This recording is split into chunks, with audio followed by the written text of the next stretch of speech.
Hi there. My name is Mary, and I'm with Metron Sustainable Services.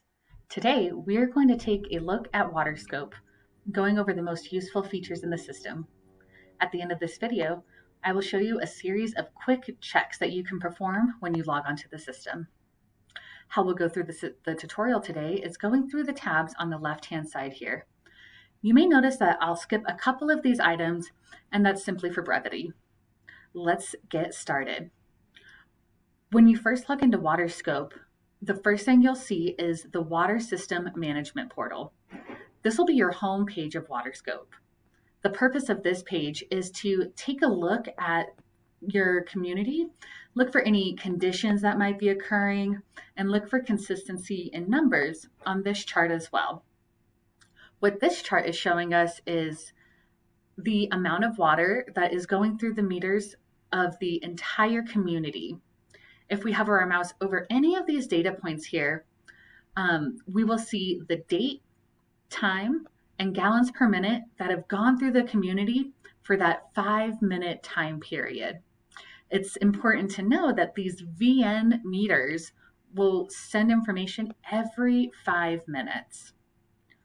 One of the quick checks you'll want to perform when logging into WaterScope is to look for consistency on this page here.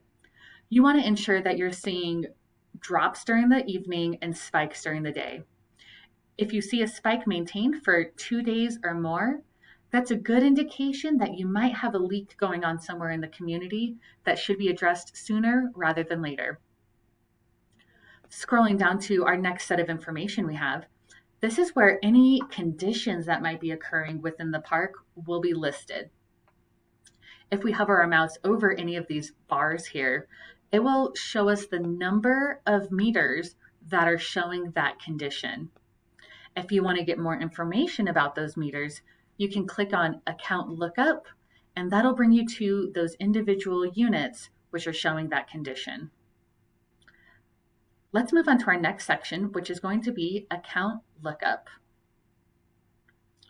On this page, this is where a lot of your water data will live.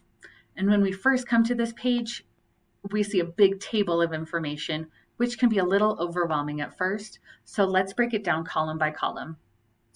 These first 3 columns, ID, consumer name, and address, this is going to let us know the location of the meter, what community it's installed at, and what lot it's going to be installed at as well. The next column we have is going to be VN ID. VN stands for Virtual Network or Verizon Network, and that's how the meters communicate with the system. Briefly, how the meters work, here's our meter right here. We have our meter body, we have the register, and then we have the antenna coming out of the top, which sends the signal. On the face of the meter, you will see the meter ID. We'll see the LCD display as well. That LCD display is going to show how much water has actually gone through the meter since it's been installed on the home. One other nice thing to know about these meters is that it's actually 2 separate components. There's going to be 2 screws on either side of the meter head, and if you unscrew those, you can separate the meter. We have the meter body, which is where water runs through the meter. There's a little impeller blade that spins whenever water passes through this meter. That's what measures the water. It triggers a magnet sensor inside of the register, which then increases the LCD display on the meter itself. That same information is reflected here under the billing read in WaterScope. This is going to be the same information as the LCD display. One thing to note, the meters send their signal to WaterScope once every 24 hours, right around midnight local time. So this billing read will be updated once every day. That brings us over to our next column, which is going to be 24 hours. One nice thing about this column is if you click on it twice, it'll bring your highest users up to the top of the page. This is going to be how much water has gone through the meter from midnight last night to midnight the night before. The next column I want to point out is going to be the minimum temperature column.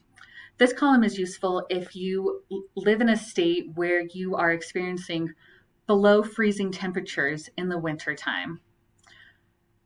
One thing that's really nifty about this column is just like the 24-hour column, you can click on it once or twice. If you click on it twice, it'll bring your highest temperature to the top. If you just click on it once, it'll bring your lowest temperature up to the top. That'll be one of your quick checks that you'll want to perform, especially during the winter time. The next column is going to be read date. This is going to be the last time the meter was effectively able to communicate with WaterScope. This is another one of your quick checks, and it's simple to do. You'll just want to click on the header of read date, and you'll want to ensure that all of your meters' read date is today's current date.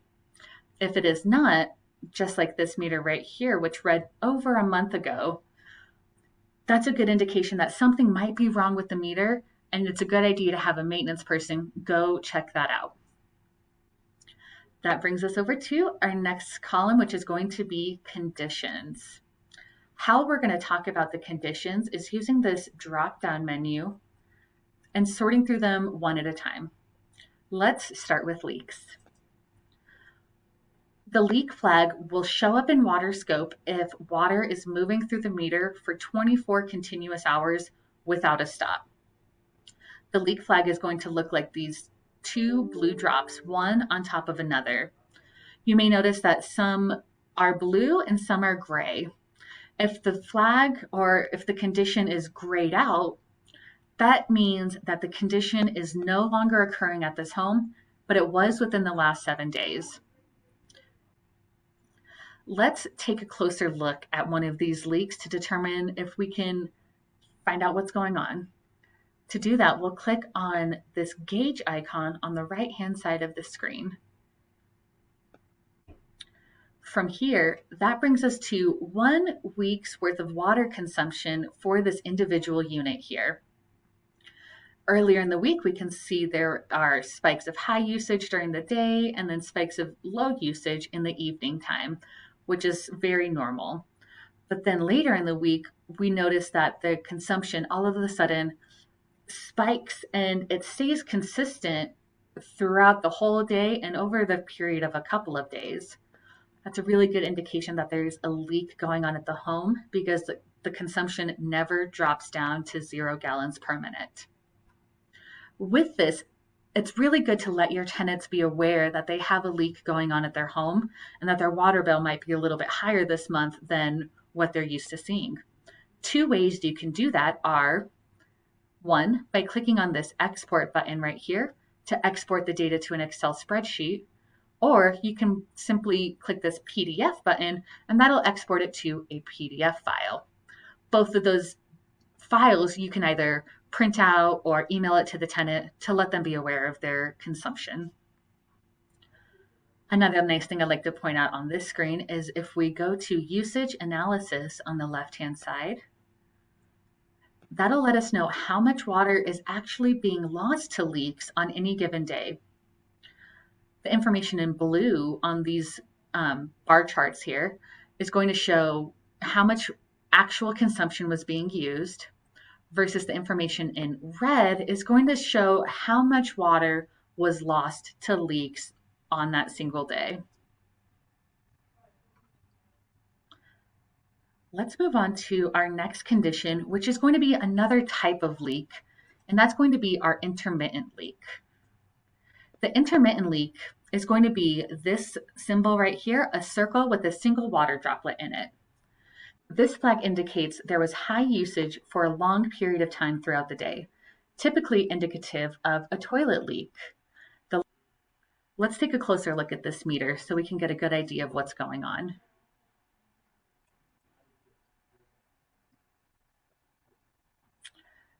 So looking at this week-long consumption data here, we can see there are a single spike of high usage maintained for a couple of hours throughout the day, and then it dropped back down to 0. This could be a running toilet. Somebody may have gone to the bathroom, flushed the toilet, and the toilet started running until somebody was able to come jiggle that handle, therefore making the consumption drop back down to 0 gallons per minute. Let's move on to our next flag, which is going to be high usage. The high usage flag is going to be this faucet with water coming out of it. This flag will appear if a meter uses more than 1,000 gallons within a 24-hour period. Our last condition we're going to talk about is going to be zero usage. The zero usage flag will be this little water symbol with an X going through it. A zero read will appear when no water has passed through the meter for 15 days or more. This can be caused by either a vacant home, a tenant on vacation, or if the meter is jammed. If the meter is jammed or clogged, the meter would need to be removed from the home, flushed out with water, and reinstalled to start showing consumption again. Those are the most important conditions that you'll want to pay attention to when you're here in WaterScope. Please note there are many other conditions, but I would say those are the most important ones to pay attention to. The last quick check that you will want to perform when logging into WaterScope is going over to system status and checking on your missing reads. Earlier, we sorted the account lookup table by read date, and we found that we did have one meter that wasn't connecting to the system. This is another place that will tell you that same information. One thing we can do is click on this number 1. That'll bring us back to the account lookup screen, showing us the meter that is missing the read. Now, let's review our quick checks. The first quick check we'll want to perform is going to be on the home page, and we're going to want to check for consistency in numbers. Remember, if we see a large spike of usage maintained for 2 days or more, there's definitely a leak that needs to be addressed somewhere in the community. The second quick check you'll want to do is going to account lookup screen, going to conditions and searching for any leaks, intermittent leaks, high usage, or zero usage. You'll want to attend to those matters sooner rather than later, just to ensure that you are recuperating the most money back on your water bills every month. The next quick check you'll want to perform is the minimum temperature, especially in the wintertime. You want to make sure that the minimum temperature stays above 32 degrees. If it goes below 32 degrees Fahrenheit, you'll want to alert the tenant that their heat tape may not be working. The last quick check you'll want to perform is going to be the System Status tab.